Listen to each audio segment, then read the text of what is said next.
అక్షయ తృతీయ రోజే కాకుండా అక్షయ పాత్రను శ్రావణ మాసంలో ఈ విధంగా ఏర్పాటు ముందుగా చేసుకోండి. కొత్త కుండను తీసుకోవాలి. ఒక గిన్నెలో పసుపును, కుంకుమను, జవాది పౌడర్ను వేసుకోవాలి.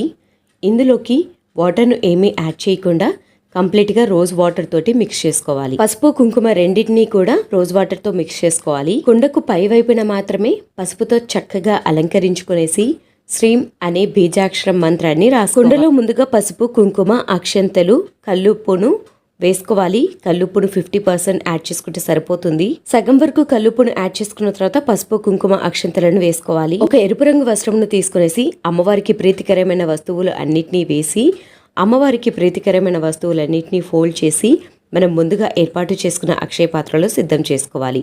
ముందుగా 11 రూపాయలు మాత్రమే ఏర్పాటు చేసుకోవాలి. ఆ తర్వాత మీకు ఎంత డబ్బు కనుక అందుబాటులో ఉంటే అంత డబ్బును అక్షయ పాత్రలో ఏర్పాటు చేసుకోవాలి. ఈ వీడియో కంప్లీట్ డీటెయిల్స్ కావాలి అంటే మన ఛానల్లో లాంగ్ వీడియో అప్లోడ్ చేస్తాను, ఒకసారి చెక్